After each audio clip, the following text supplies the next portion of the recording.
ಕಚ ದೇವಯಾನಿ ಅಂತ ತಿಳ್ಕೊಂಡು ಒಂದು ಕಥೆ ಇದೆ ಈ ಶುಕ್ರಾಚಾರ್ಯರ ಬಗ್ಗೆನೆ. ಶುಕ್ರಾಚಾರ್ಯರು ಅಂತೇಳಂತಂದ್ರೆ ರಾಕ್ಷಸರ ಗುರುಗಳು.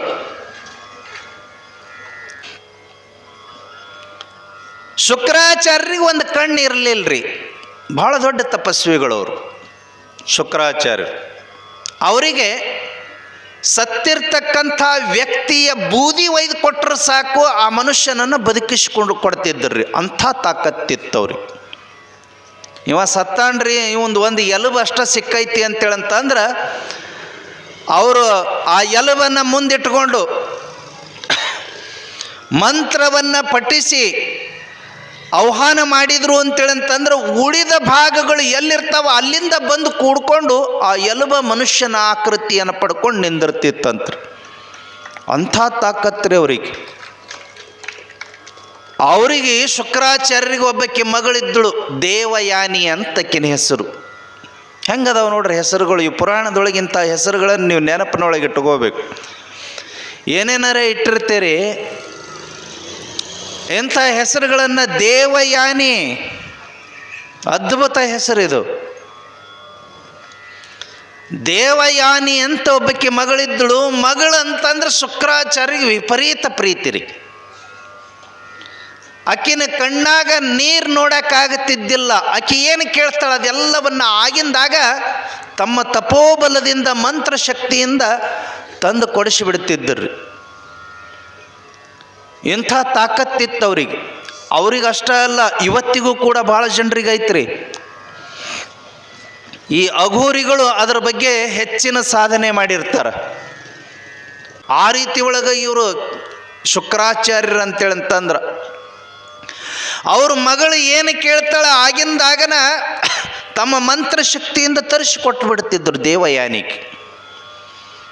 ಮುಂದೊಂದು ದಿವಸ ಬೃಹಸ್ಪತಿ ಹತ್ರ, ಅವರೊಬ್ಬರು ಮಹರ್ಷಿಗಳೇ, ಬೃಹಸ್ಪತಿ ಸಪ್ತ ಋಷಿಗಳಲ್ಲಿ ಒಬ್ಬವ. ಬೃಹಸ್ಪತಿ ಹತ್ರ ಒಬ್ಬ ಶಿಷ್ಯ ಇದ್ದ, ಕಚ ಅಂತೇಳಿ ಅವನ ಹೆಸರು. ಆ ಕಚ ಅನ್ನುವಂಥ ಶಿಷ್ಯ ಸಕಲ ವಿದ್ಯಾ ಪಾರಂಗತನಾಗಿದ್ದ.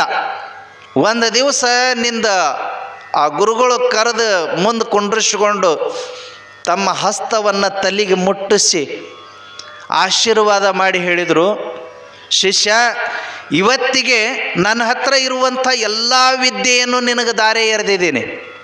ನೀನು ಸಂಪೂರ್ಣವಾಗಿ ಕಲ್ತಿದ್ದಿ, ಆದರೆ ಇನ್ನೂ ಒಂದು ಕಲಿಬೇಕು ನೀನು. ದೇವತೆಗಳಿಗೆ ಒಂದು ಸಹಾಯ ಮಾಡುವಂಥ ವಿದ್ಯೆ ಐತಿ, ಆ ವಿದ್ಯೆಯನ್ನು ನೀನು ಕಲಿಬೇಕು ಅಂತಂದ. ಯಾವುದು ಗುರುಗಳೇ ಅಂತ ಕಚ ಭಾಳ ವಿನಮ್ರನಾಗಿ ಕೇಳ್ದ. ವಿನಮ್ರನಾಗಿ ಕೇಳಿದಾಗ ಶುಕ್ರಾಚಾರ್ಯರಲ್ಲಿಗೆ ಹೋಗಿ ನೀನು ಈ ಸಂಜೀವಿನಿ ವಿದ್ಯೆಯನ್ನು ಕಲ್ತು ಬರಬೇಕು. ಸತ್ತು ಹೋಗಿರ್ತಕ್ಕಂಥವರನ್ನು ಮತ್ತು ಹೊಳ್ಳಿ ಜೀವಂತ ಮಾಡ್ತಕ್ಕಂಥ ವಿದ್ಯೆ ಅದು. ಆ ವಿದ್ಯೆಯನ್ನು ನೀ ಕಲ್ತು ಬರಬೇಕು. ಆಯಿತು ಗುರುಗಳೇ ಅಂದ. ಅದು ಎಷ್ಟು ಚಾಲೆಂಜಿಂಗ್ ಅಂತಂತಂದ್ರೆ ಇವರು ದೇವತೆಗಳ ಪರವಾಗಿರ್ತಕ್ಕಂಥವ್ರು. ಕಚ ಮತ್ತು ಬೃಹಸ್ಪತಿ ಇವರೆಲ್ಲ ದೇವತೆಗಳ ಪರವಾಗಿರ್ತಕ್ಕಂಥವ್ರು. ಶುಕ್ರಾಚಾರ್ಯ ರಾಕ್ಷಸರ ಪರವಾಗಿರ್ತಕ್ಕಂಥವನು. ರಾಕ್ಷಸರಿಗೂ ಈ ದೇವತೆಗಳಿಗೂ ಹಾಗೇ ಬರಂಗಿಲ್ಲ. ಯಾವಾಗ ನೋಡಿದ್ರೂ ಕಚ್ಚಾಡ್ತಾ ಇರ್ತಾರೆ, ಯುದ್ಧ ಮಾಡ್ತಾನೆ ಇರ್ತಾರ. ಇದು ಯಾವತ್ತೂ ಮುಗಿದ ಕಥೆನ ಅಲ್ಲ. ಹಾಗಾಗಿ ದೇವತೆಗಳಾಗಿರ್ತಕ್ಕಂಥವ್ರು ಈ ರಾಕ್ಷಸರ ಮಧ್ಯದೊಳಗೆ ಹೋಗಿ ವಿದ್ಯೆ ಕಲ್ತು ಬರೋದಂತಂದ್ರೆ ಸಾಮಾನ್ಯ ಕೆಲಸ ಗೊತ್ತಾದ್ರೆ ಸಣ್ಣಗೆ ಕಡ್ದು ಬುಟ್ಟಿ ತುಂಬಿ ನಾಯಿ ಮುಂದೆ ಇಡ್ತಾರೆ. ಅಂಥ ರೀತಿ ಒಳಗಿರ್ತಕ್ಕಂಥ ರಾಕ್ಷಸರ ಹತ್ರ, ಕ್ರೂರಿಗಳ ಹತ್ರ ಹೋಗಿ ವಿದ್ಯೆ ಕಲ್ತು ಬರೋದು ಅಂತಂದ್ರೆ ಅಸಾಮಾನ್ಯವಾದಂಥದ್ದು. ಆದರೂ ಕಚ ಗುರುಗಳಪ್ಪಣೆ ಅಂತ ತಿಳ್ಕೊಂಡು ಆಯಿತು ಗುರುಗಳೇ ಅಂತಂದ. ಅಲ್ಲಿಂದ ನಡ್ಕೋಂತ ಶುಕ್ರಾಚಾರ್ಯರಲ್ಲಿಗೆ ಬಂದ. 12 ವರ್ಷ ನಿರಂತರವಾಗಿ ಸೇವಾ ಮಾಡ್ದ. ಸಂಶಯ ಬರಲ್ದಂಗೆ ಇವನು ಒಬ್ಬ ಏನೋ ವಿದ್ಯೆ ಕಲಿಯಕ್ಕೆ ಬಂದಾನ ಬಿಡು ಅನ್ಬೇಕ್ರಿ. ಆ ರೀತಿ ಒಳಗೆ ಸೇವಾ ಮಾಡ್ದ. ಅವನ ಯೌವನ, ಅವನ ಶಾಂತಿಯುತವಾಗಿರ್ತಕ್ಕಂಥ ಜೀವನ, ಅವನ ವಿದ್ಯೆ, ಅವನ ಕಣ್ಣೊಳಗಿರ್ತಕ್ಕಂಥ ಕಾಂತಿ, ಮುಖದೊಳಗಿರ್ತಕ್ಕಂಥ ತೇಜಸ್ಸು, ಇದೆಲ್ಲವನ್ನು ನೋಡಿರ್ತಕ್ಕಂಥ ದೇವಯಾನಿ ಅವನ ಮ್ಯಾಲ ಮೋಹಿತಳಾಗಿ ಬಿಟ್ಟಳು. ಇವ ನನಗೆ ಗಂಡ ಆದ್ರೆ ಭಾಳ ಚಲೋ ಆಗ್ತೈತಿ ಅಂತ ಮೋಹಿತಳಾಗಿ ಬಿಟ್ಟಳು. ಅಲ್ಲಿ ಆಕೆ ಅವನಿಗೆ ಹಗಲೆಲ್ಲ ಕೆಲಸ ಕೊಡ್ತಿದ್ದಳು. ಆ ಹೂ ತೊಗೊಂಡು ಬಾ ಅಂತ ತಿಳ್ಕೊಂಡು ಅಂತಿದ್ದಳು. ಇವ ಯಾವುದಕ್ಕೂ ಅಲ್ಲಿ ಅಂತಿದ್ದಿಲ್ಲ. ಅವ್ರು ಏನು ಹೇಳ್ತಾರೆ ಕೆಲಸ ಮಾಡ್ತಿದ್ದ. ಹೂ ತೊಗೊಂಡು ಬರ್ತಿದ್ದ. ಹೂ ತೊಗೊಂಡು ಬಂದ ತಕ್ಷಣ ಇದನ್ನು ನನಗೆ ಮುಡಿಸು ಅಂತ ತಿಳ್ಕೊಂಡು ಅಂತಿದ್ದಳು. ಆವಾಗ ಕಚ ಹೇಳ್ತಿದ್ದ, ತೊಗೊಂಬಂದು ಕೊಡೋದಷ್ಟ ನನ್ನ ಕೆಲಸ, ಹೂ ಮುಡಿಸೋದು ನನ್ನ ಕೆಲಸ ಅಲ್ಲ, ಅದು ನಿನ್ನ ಗಂಡನ ಕೆಲಸ ಅಂತ ತಿಳ್ಕೊಂಡು ಹೇಳಿ ಒಗೆದು ಹೋಗ್ತಿದ್ದ. ಆಕಿಂದ ಇನ್ನೂ ಲಗ್ನ ಆಗಿದ್ದಿಲ್ಲ. ಕಟ್ಟಿಗೆ ತೊಗೊಂಡು ಬಾ ಅಂತಿದ್ದಳು, ಕುಳ್ಳು ತೊಗೊಂಡು ಬಾ ಅಂತಿದ್ದಳು, ನೀರು ತೊಗೊಂಡು ಬಾ ಅಂತಿದ್ದಳು, ನನ್ನ ಬಟ್ಟೆ ತೊಳಿ ಅಂತಿದ್ದಳು, ಮನೆ ಒಳಗೆ ಕೆಲಸ ಹಚ್ತಿದ್ದಳು. ಯಾವಾಗಲೂ ಅವ ನನ್ನ ಕಣ್ಣು ಮುಂದನೇ ಇರಬೇಕು ಅಂತ ತಿಳ್ಕೊಂಡು ವಿಚಾರ ಮಾಡ್ತಿದ್ದಳು. ಅಷ್ಟು ಪ್ರೀತಿಸ್ತಿದ್ದಳು ಅವನು.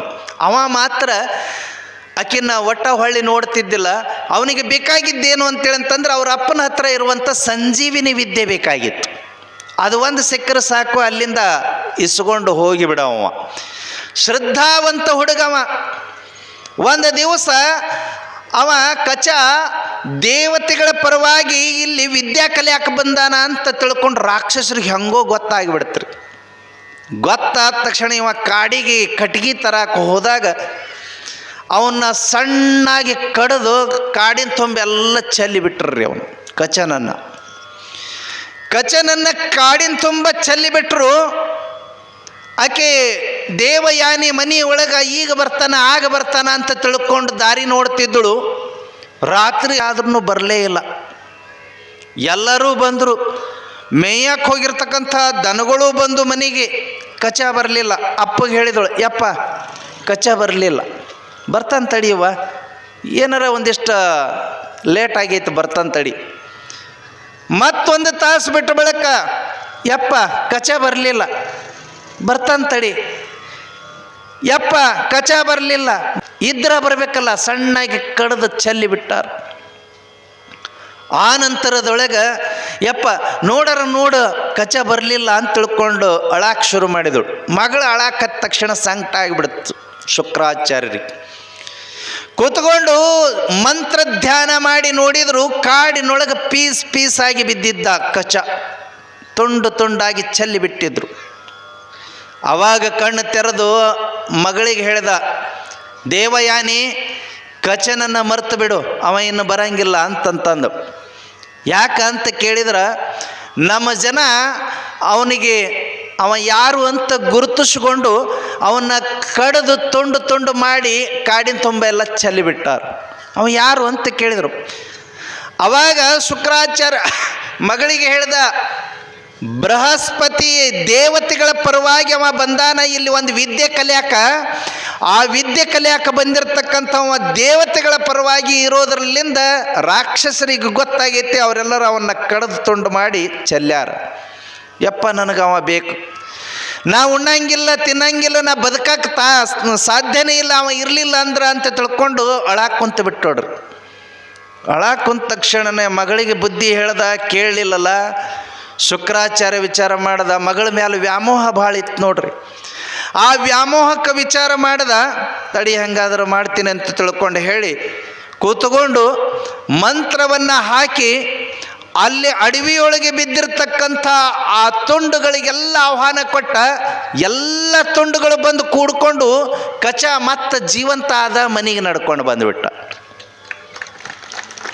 ಬಂದ ತಕ್ಷಣವೇ ದೇವಯಾನಿಗೆ ಖುಷಿ ಆಗಿಬಿಟ್ಟೋಳ್ರಿ. ಭಾಳ ಚಲೋ ಆತಂತೇಳಿ ಖುಷಿ ಆಗಿಬಿಟ್ರು. ಖುಷಿ ಆದ ಬಳಿಕ ದೇವಯಾನಿ ಅವನಿಗೆ ಹೇಳಿದಳು, ಭಾಳ ಹುಷಾರಾಗಿರು, ನೀನು ಅಲ್ಲಿ ಇಲ್ಲಿ ಅಡ್ಡಾಡಕ್ಕೆ ಹೋಗಬೇಡ, ನಿನ್ನನ್ನು ಕಡಿತಾರ ಕೊಲ್ತಾರ ಅಂತ ತಿಳ್ಕೊಂಡು ಹೇಳಿದಳು. ಆಯಿತು ಅಂತಂದ. ಮತ್ತು ಕೆಲಸ ಇರ್ತಿದ್ವು, ದನ ಕಾಯೋದು, ಹುಲ್ಲು ತೊಗೊಂಬರೋದು, ಕಟ್ಗೆ ತೊಗೊಂಬರೋದು, ಅದು ಇದು ಎಲ್ಲ ಕೆಲಸ ಇರ್ತಿದ್ದು ರೀ. ಅವಾಗ ಮತ್ತಿವ ಊರಾಗ ಅಡ್ಡಾಡೋದನ್ನು ನೋಡಿದ್ರು ರಾಕ್ಷಸರು. ನೋಡಿದ ತಕ್ಷಣ ಇಲ್ಲ ಇವನ ನಿನ್ನೆರೆ ಕಡಿದು ತುಂಡು ಮಾಡಿ ಒಗೆದಿದ್ವಿ, ಮತ್ತೆ ಬಂದಾನಲ್ಲ ಇವ ಅಂದ್ರೆ ಶುಕ್ರಾಚಾರ್ಯ ಗುರುಗಳು ಇವನ್ನ ಬದುಕಿಸ್ಯಾರ ಅನ್ನೋದು ಗೊತ್ತಾಗಿಬಿಡ್ತ್ರಿ. ಯಾಕಂತಂದ್ರೆ ಈ ರಾಕ್ಷಸರು ಸತ್ತಾಗನು ಶುಕ್ರಾಚಾರ್ಯ ಗುರುಗಳು ಅವ್ರನ್ನ ಬದುಕಿಸ್ತಿದ್ರು. ಹಾಗಾಗಿ ಗೊತ್ತಾಗಿಬಿಡ್ತು. ಗುರುಗಳಿಗೆ ಬಂದು ಹೇಳಿದರು, ಏನು ಮಾಡಲಿಪ್ಪ, ದೇವಯಾನಿ ಸಲುವಾಗಿ ಬದುಕಿಸ್ಬೇಕಾತು ಅಂತೇಳಂತಂದ್ರು. ಇನ್ನು ಮುಂದೆ ಬದುಕಿಸ್ಬೇಡ್ರಿ ಅಂತಂದರು. ಆ ನಂತರದೊಳಗೆ ಮರುದಿವಸ ಅವ ಎಲ್ಲೋ ಸಿಕ್ಕಾಗ ಕಾಡಿನೊಳಗೆ ಅವನ್ನ ಸಣ್ಣಾಗಿ ಕಡಿದು ಮತ್ತು ಕಟ್ಟಿಗೆ ಮ್ಯಾಲ ಅವನ ಹೆಣನ ಇಟ್ಟು ಬೆಂಕಿ ಹಚ್ಚಿ ಸುಟ್ಟು ಆ ಬೂದಿನ ತಗೊಂಡು ಒಯ್ದು ನೀರಾಗ ಚೆಲ್ಲಿದ್ರು. ಈಗ ಹೆಂಗೆ ಬದುಕಿಸ್ತಾನೆ ನೋಡೋಣ ನಮ್ಮ ಶುಕ್ರಾಚಾರ್ಯ ಗುರು ಅಂತೇಳಿ. ಮತ್ತೆ ಬರಲಿಲ್ಲರಿ ಮನೆಗೆ. ದೇವಯಾನಿ ಮತ್ತೆ ಅಳಾಕತ್ತಳು, ಯಪ್ಪ ಕಚ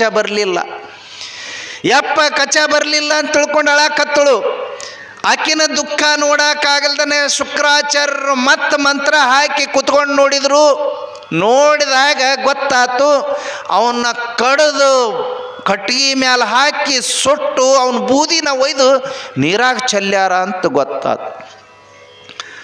ಅವಾಗ ಹಿಂಗೆ ಮಾಡ್ಯಾರ ಮಗಳೇ, ಬಿಟ್ಟು ಬಿಡು ಆಸೆ ಅಂತ ಗುರುಗಳು ಹೇಳಿದರು. ಶುಕ್ರಾಚಾರ್ಯ ಹೇಳ್ದ ಮಗಳಿಗೆ.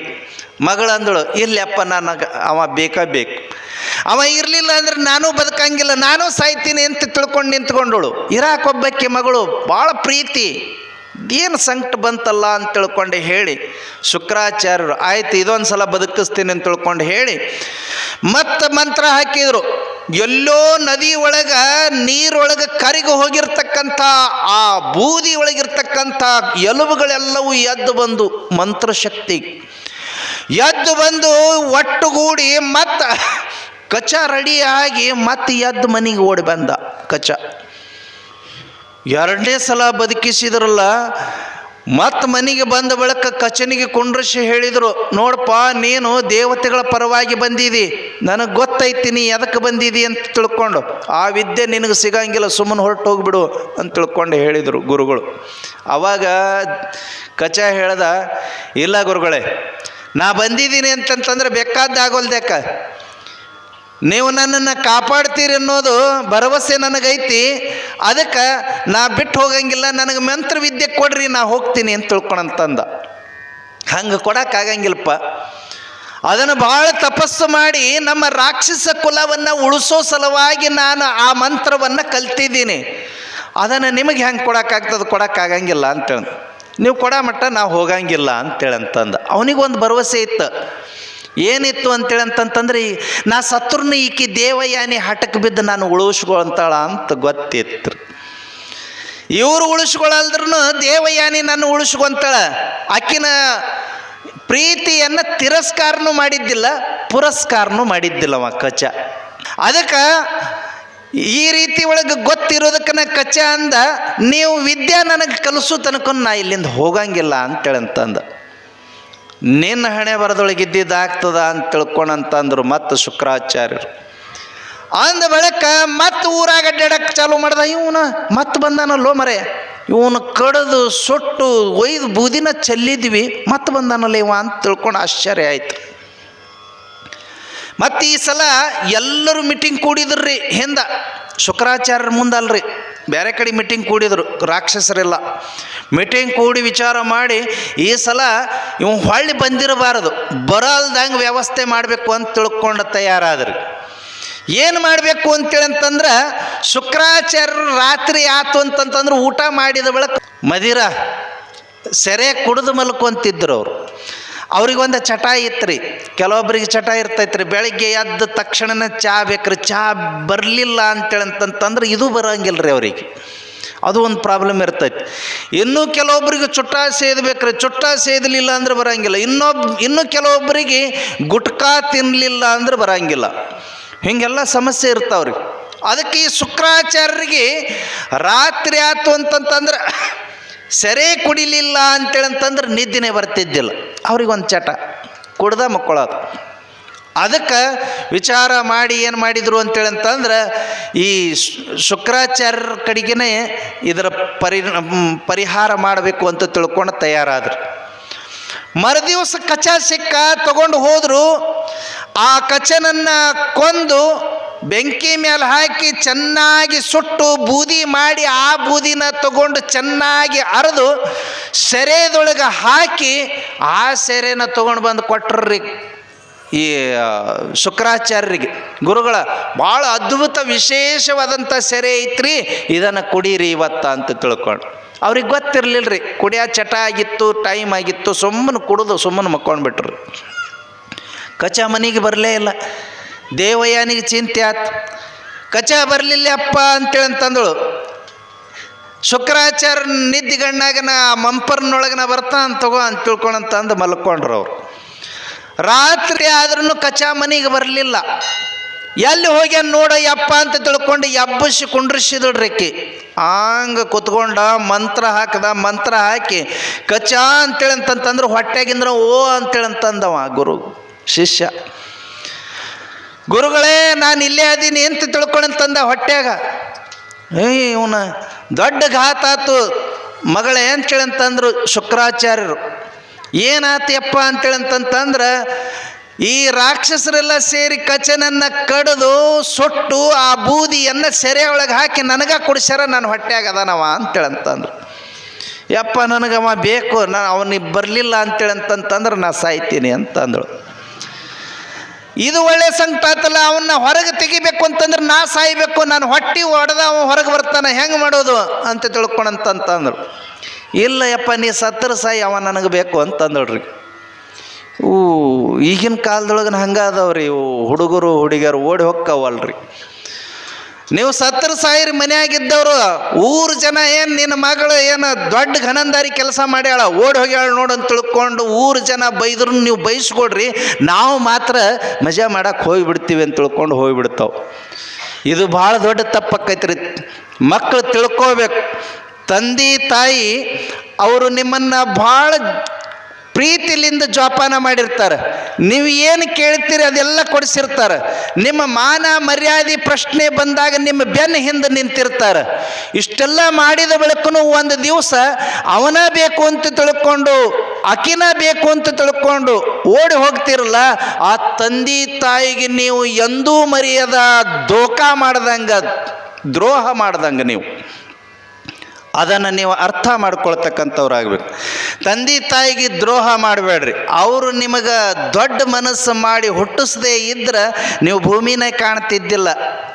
ಭೂಮಿನೇ ಕಂಡಿದ್ದಿಲ್ಲ ಅಂತಂತಂದ್ರೆ ಈ ಜಗತ್ತನ್ನು ಎಂದೂ ಕಾಣಕ್ಕೆ ಸಾಧ್ಯ ಇಲ್ಲ.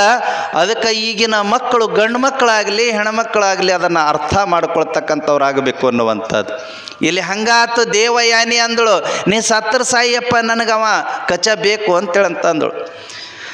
ಅವಾಗ ಶುಕ್ರಾಚಾರ್ಯರು ವಿಚಾರ ಮಾಡಿದರು, ತಡಿ ಇದು ಕೊನೆ ವಿಚಾರ, ಇದು ತಡಿ ಅಂತ ತಿಳ್ಕೊಂಡು ಹೇಳಿ ಶಿಷ್ಯನಿಗೆ ಹೇಳಿದರು, ಕಚ ಈಗ ನಿನಗೆ ಉಪದೇಶ ಮಾಡುವಂಥ ಅನಿವಾರ್ಯ ಐತಿ, ಅದಕ್ಕೆ ಉಪದೇಶ ಮಾಡ್ತೀನಿ ತಗೋ ಅಂತ ತಿಳ್ಕೊಂಡು ಹೇಳಿ ಆ ಸಂಜೀವಿನಿ ಮಂತ್ರವನ್ನು ನಿನಗೆ ಹೇಳ್ತೀನಿ, ನೀನು ಉಪದೇಶವನ್ನು ತಗೋ, ಅದನ್ನು ಬೈಪಾಟ್ ಮಾಡು, ಆ ನಂತರದೊಳಗೆ ಹೊಟ್ಟೆಯು ಬಗದು ಹೊರಗೆ ಬಾ, ನಾ ಸತ್ತ ಬಳಿಕ ನನಗೆ ಆ ಸಂಜೀವಿನಿ ಮಂತ್ರವನ್ನು ಹೇಳಿ ಬದುಕಿಸು ಅಂತ ತಿಳ್ಕೊಂಡು ಹೇಳಿದರು. ಅವಾಗ ಕಚ ಆ ಮಂತ್ರವನ್ನು ಕೇಳಿ ಉಪದೇಶವನ್ನು ತಗೊಂಡು ಹೊಟ್ಟೆ ಬಗದು ಹೊರಗೆ ಬಂದ.